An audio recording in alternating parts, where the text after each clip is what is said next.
జగన్పై ఎందుకింత వ్యతిరేకత? సంక్షేమ పథకాలు అమలు చేశామని చెబుతున్నా జనం ఎందుకు నమ్మడం లేదు? తేడా ఎక్కడొచ్చింది? అభివృద్ధిని పట్టించుకోకపోవడమే శాపమైందా? 175 సీట్లు గెలుస్తామని పైకి మేకపోతు గాంభీర్యం ప్రదర్శిస్తున్నా లోపల భయం వెంటాడుతోందా? సంక్షేమం, అభివృద్ధి ఈ రెండింటిని రెండు కళ్ళుగా చేసుకుని పాలన సాగించాల్సిన జగన్ ఆ విషయంలో ఘోరంగా విఫలమయ్యారా?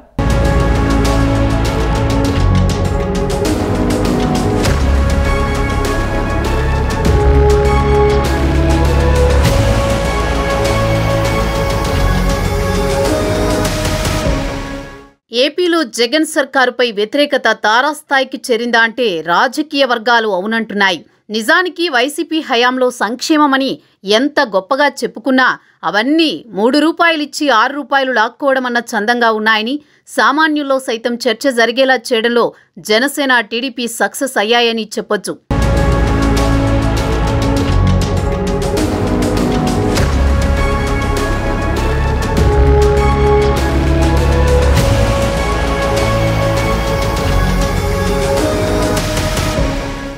జగన్ హయాంలో అటు నిరుద్యోగులు, ఉద్యోగులు, మందుబాబులు, మహిళలు ఇలా అన్యాయానికి గురి కాని వర్గమంటూ లేకుండా పోయిందన్న చర్చ రాజకీయ వర్గాల్లో జరుగుతోంది. జగన్ అధికారంలోకి వస్తే రాష్ట్రానికి మంచి జరుగుతుందని నమ్మిన వాళ్లలో నిరుద్యోగ యువత ముందు వరుసలో ఉంటారు. అయితే ప్రస్తుతం ఆ యువతలోనే జగన్కి వ్యతిరేకత నెలకొందని విశ్లేషకులు పేర్కొంటున్నారు. దీనికి అనేక రకాల కారణాలున్నాయని తెలుస్తోంది. జాబ్ క్యాలెండర్ విడుదల చేయకపోవడం, 1-2 ఉద్యోగాలకు జాబ్ నోటిఫికేషన్ విడుదల చేసినా లక్షల మంది నిరుద్యోగులు ఉంటే 100లో పోస్టులు విడుదల చేయడం, అలానే రాష్ట్రంలో కొత్త పరిశ్రమలను తీసుకువచ్చే ప్రయత్నం చేయకపోవడం, ఉన్న కంపెనీలు వెళ్లిపోతున్నా చూస్తూ ఉండిపోవడం, ఇంకొన్ని కంపెనీలను చిత్రహింసలు పెట్టి తరిమేయడం, ఇలా చాలానే కారణాలున్నాయని, అందుకే జగన్ ప్రభుత్వంపై యువతలో అసంతృప్తి నెలకొందని రాజకీయ పరిశీలకులు అంటున్నారు.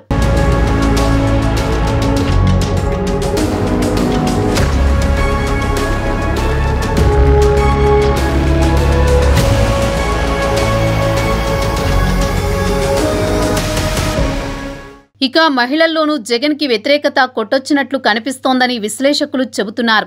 సంపూర్ణ మద్యపాన నిషేధం చేస్తారని చెప్పిన జగన్ రాష్ట్రాన్ని మద్యంలో ముంచెత్తారని మహిళలు మండిపడుతున్నారు. అలానే అమ్మఒడి కింద ఇచ్చే డబ్బులు కూడా సరిగా రావడం లేదని ఆగ్రహం వ్యక్తం చేస్తున్నారు. నిత్యావసర వస్తువుల ధరలు ఆకాశాన్ని తాకుతున్నాయి అంటూ ఆవేదన వ్యక్తం చేస్తున్నారు. అటు సిపిఎస్ రద్దు అని మోసం చేయడంతో ఉద్యోగులు రగిలిపోతున్నారు. ఉపాధి లేకపోవడంతో ఎవరూ సంతోషంగా లేరు. సంపద సృష్టి లేకుండా అప్పులు తెచ్చి రాష్ట్రాన్ని దివాళా తీయించారన్న వాదన సర్వత్రా వ్యక్తమవుతోంది.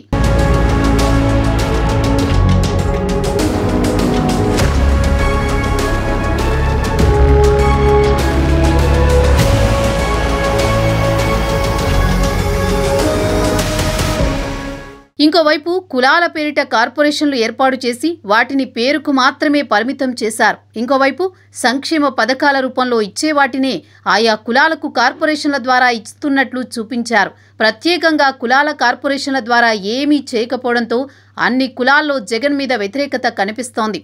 ముఖ్యంగా ఏపీలో జనాభా పరంగా అతిపెద్ద కులమైన కాపులకు 10,000 కోట్ల రూపాయలు ఇస్తామని చెప్పి కాపు కార్పొరేషన్ ఏర్పాటు చేశారు. అయితే సంక్షేమ పథకాలకు ఇచ్చే డబ్బులని ఇందులో చూపించారు. ప్రత్యేకించి కాపు కార్పొరేషన్ ద్వారా ఏమీ ఇవ్వకపోవడంతో కాపులంతా తాము మోసపోయిన సంగతిని గ్రహించారు. ఈసారి జగన్కు వ్యతిరేకంగా ఓటు వేసేందుకు వారంతా ఎన్నికల కోసం ఎదురు చూస్తున్నట్లు తెలుస్తోంది.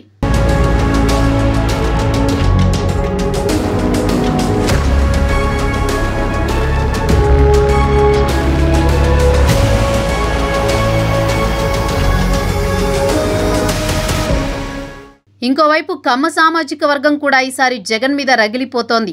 తమ వ్యాపారాలను దెబ్బతీయడమే కాదు, చంద్రబాబును, ఆయన కుటుంబాన్ని దూషించిన వైసీపీపై వారంతా ఈసారి చావో రేవో తేల్చుకునేందుకు సిద్ధమైపోయారు. ఎట్టి పరిస్థితుల్లో జగన్ను గద్దెదించాలని డిసైడ్ అయ్యారు. ముఖ్యంగా కమ్మ ఎన్ఆర్ఐలు ఈసారి ఎంత ఖర్చైనా సరే భరించేందుకు రెడీ అయిపోయారు. ఇంకోసారి జగన్ అధికారంలోకి వస్తే తమ ఉనికే ప్రశ్నార్థకమవుతుందన్న ఆందోళన కమ్మల్లో ఉంది. దీంతో ఈసారి వైసీపీని గద్దెదించేందుకు జనసేన, టీడీపీ, బీజేపీ కూటమికి వారంతా సపోర్ట్గా నిలుస్తున్నారు. కమ్మ కాపులు మాత్రమే కాదు, జగన్ సర్కారు చేతిలో ఇబ్బందులకు గురైన దళితులు అలాగే ఇతర వర్గాలు ఏకమవుతున్నట్లు రాజకీయ వర్గాల్లో చర్చ జరుగుతోంది. ఇంకోవైపు జగన్ వలన ఏపీ సర్వనాశనం అయిపోయిందని, మరోసారి జగన్ అధికారంలోకి వస్తే రాష్ట్రం వల్లకాడుగా మారిపోతుందని ప్రతిపక్షాలు జనంలోకి వెళుతున్నాయి.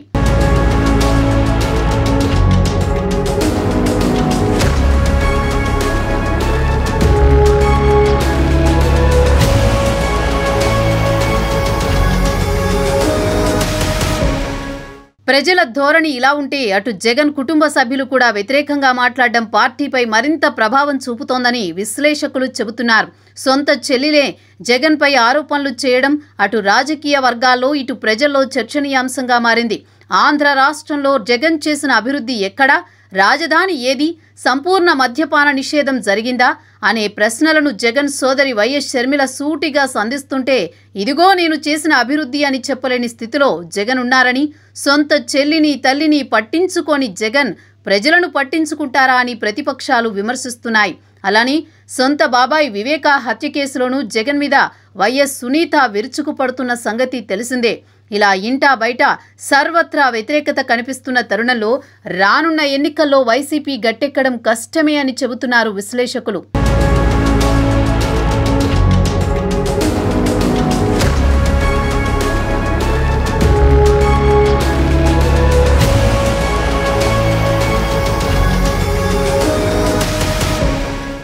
జగన్ తానే 30 ఏళ్లు సీఎం అంటూ వచ్చే ఎన్నికల్లో 175 సీట్లు గెలుస్తామంటూ మేకపోతు గాంభీర్యం ప్రదర్శిస్తున్న తరుణంలో అదంత ఈజీ కాదంటున్నారు రాజకీయ విశ్లేషకులు.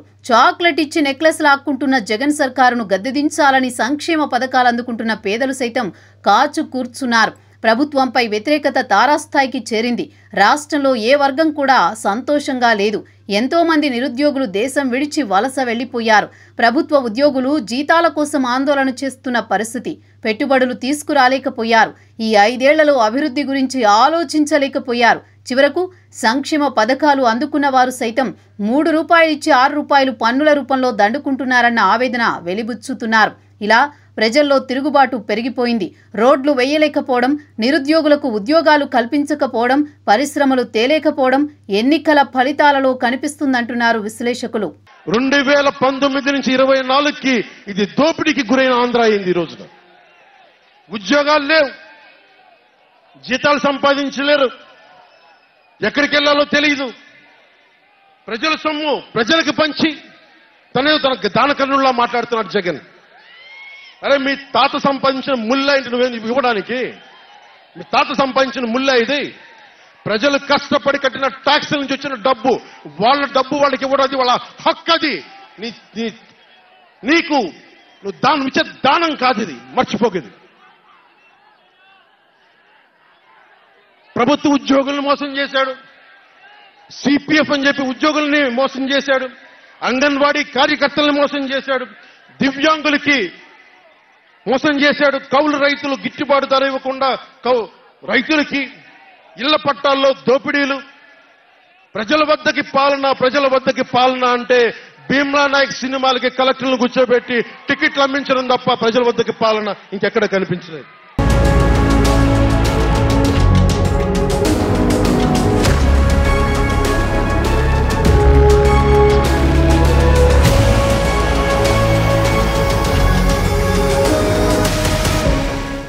ఓట్లు రాలాలంటే సంక్షేమం ఒక్కటే సరిపోదు.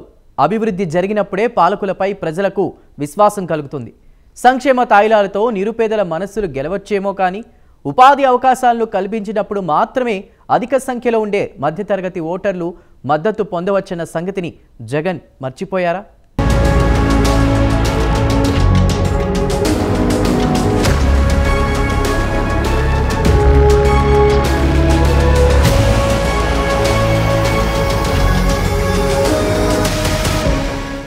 సంక్షేమం, అభివృద్ధి రెండు కళ్లుగా చేసుకుని పాలించాల్సింది పోయి కేవలం ఓటు బ్యాంకు రాజకీయంతో విచ్చలవిడిగా సంక్షేమ తాయిలాలు మాత్రమే అందిస్తూ అభివృద్ధిని అటకెక్కించారు జగన్. దీంతో ఒక వర్గంలో మాత్రమే ఆయన మార్కులు సంపాదించుకున్న మెజారిటీ వర్గంలో మాత్రం ఆదరణ కోల్పోయారని రాజకీయ పరిశీలకులు చెబుతున్నారు.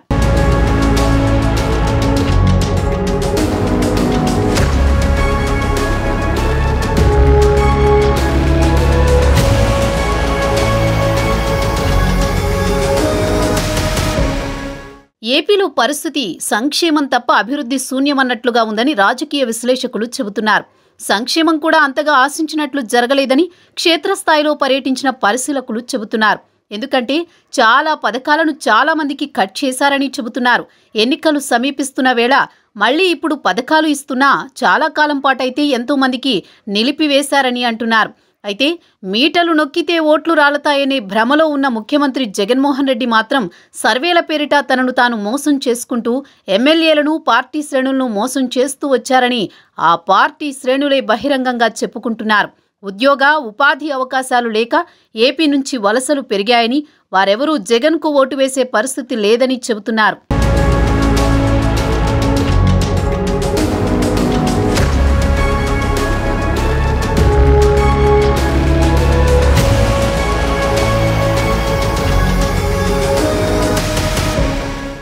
జగన్మోహన్ రెడ్డి బటన్ల మీద పెట్టుకున్న నమ్మకాలు పనిచేయని పరిస్థితి రాష్ట్రంలో ఉందని, సంక్షేమ పథకాలు జగన్ని కాపాడలేకపోతున్నాయని విశ్లేషకులు అంటున్నారు.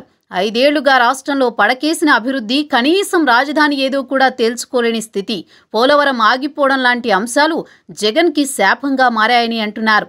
జగనన్న వసతి దీవెన, విదేశీ దీవెన వంటి సంక్షేమ పథకాలు కొండెక్కాయి. ఇక బీజేపీ, జనసేన, టీడీపీ కలవడంతో రాష్ట్రంలో రాజకీయ సమీకరణాలు శరవేగంగా మారాయి. స్థానిక శాసనసభ్యులు ఇసుక, జగనన్న కాలనీలలో అవినీతికి పాల్పడి దోచుకోవడం సామాన్య జనాలకి సైతం అర్థమైంది. అభివృద్ధి సాధించి ఉపాధి కల్పించకపోగా వైసీపీ నేతల దోపిడీతో మరింతగా నష్టపోయామని మధ్యతరగతి వర్గాలు గుర్తించాయని అంటున్నారు. కనీసం పూడికతీత పనులు కూడా జగన్ చేయలేకపోయారు. చిన్న చిన్న అభివృద్ధి కార్యక్రమాలను సైతం పక్కన పెట్టడం తీవ్ర విమర్శలకు తావిచ్చింది. ఇల్లు కట్టిస్తానని హామీ ఇచ్చారు, కానీ ఆ హామీ నిలబెట్టుకోలేకపోయారు. రోడ్ల సంగతి ఇక చెప్పక్కర్లేదు. కనీసం తట్టమట్టి పోసిన పాపానా పోలేదన్న విమర్శలు రాష్ట్ర వ్యాప్తంగా ఉన్నాయి. ఇలా అభివృద్ధి విషయంలో జగన్ పూర్తిగా విఫలమయ్యారన్న విమర్శలు రాష్ట్ర వ్యాప్తంగా ఉన్నాయి. జగన్ లాంటి నేత మళ్లీ అధికారంలోకి వస్తే ఈసారి రాష్ట్రం వల్లకాడవుతుందని ప్రతిపక్షాలు హెచ్చరిస్తున్నాయి. అంతేకాదు, జగన్ను ఈసారి ఖచ్చితంగా గద్దె దించుతామని పవన్, చంద్రబాబు పదే పదే కామెంట్ చేస్తున్నారు.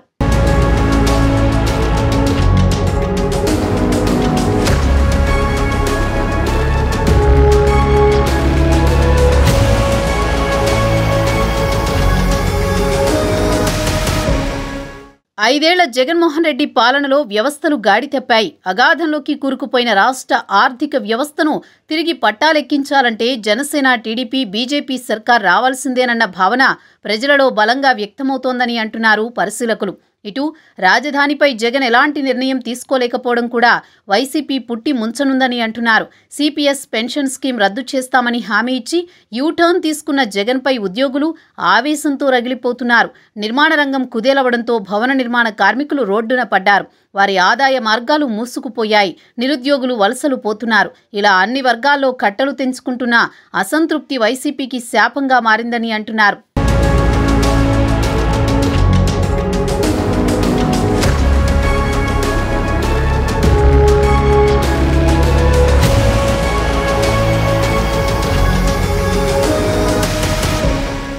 అన్ని రంగాలు కుదేలవడంతో ప్రజలు అల్లాడిపోతున్నారు.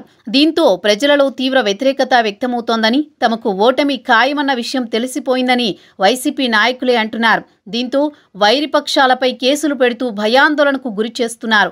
వైసీపీ గ్రాఫ్ తగ్గిన నేపథ్యంలోని బీజేపీ కూడా జనసేన, టీడీపీ కూటమిలోకి వచ్చిందన్న వాదనలు వ్యక్తమవుతున్నాయి. గెలిచే వైపు ఉంటేనే మేలు అన్న నిర్ణయానికి వచ్చిన కమలనాథులు కూటమిలోకి వచ్చారని అంటున్నారు. మరి రాబోయే ఉపద్రవాన్ని వైసీపీ ఏ విధంగా ఫేస్ చేస్తుంది? 175 సీట్ల కలగానే మిగులుతుందా? కూటమి దెబ్బకు ఓటమి తప్పదన్న భయంతోనే పదే 175 సీట్లు గెలుస్తామంటూ మేకపోతు గాంభీర్యం ప్రదర్శిస్తున్నారా? ఏపీ రాజకీయం ఎలాంటి మలుపు తిరగనుంది? ఈ విషయాలన్నీ రాష్ట్ర రాజకీయాల్లో చర్చనీయాంశంగా మారిపోయాయి. క్లాస్ వార్ అని చెప్పే జగన్ 5 కోట్ల మంది ప్రజల రాష్ట్రాన్ని 5 మందికి తాకట్టు పెట్టాడు. వైఎస్ జగన్ రెడ్డి, పెద్దిరెడ్డి రామచంద్రారెడ్డి, సజ్జల రామకృష్ణారెడ్డి, మిథున్ రెడ్డి, వైవి సుబ్బారెడ్డి, మిగతా అందరిని కలుపుకొని వీరు 5 మంది కోసం 5 కోట్ల మంది ప్రజలు ఈరోజు మనం తిప్పలు పడతా ఉన్నాం, కష్టాలు పడతా ఉన్నాం. ఉద్యోగాలు లేకుండా యువత రోడ్ల మీదకి వచ్చినారు ఈ రోజున. ఇది మారాలి. ఏదైనా మాట్లాడదామంటే గూండాలతో బెదిరింపులు, రౌడీలతో దాడులు. ఇదే చెప్తా ఉన్నాను జన సైనికులకు కూడా. మబ్బుల్లో పరిగెత్తే పిడుగులు లాంటి మన జన సైనికులకు చెప్తున్నా, వైసీపీ గుండాయిజాన్ని చూసి భయపడకండి. మనం ఉన్నాం. ఉద్దండుడైన రాజకీయ నేత శ్రీ నారా చంద్రబాబు నాయుడు గారు ఉన్నారు.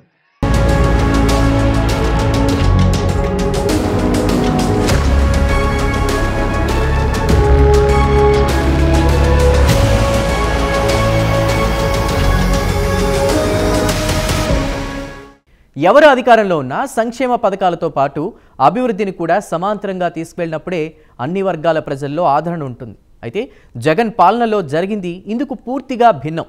కేవలం ఓటు బ్యాంకు రాజకీయాల కోసం అప్పులు తెచ్చి మరీ సంక్షేమానికి మాత్రమే పెద్దపీట వేశారు.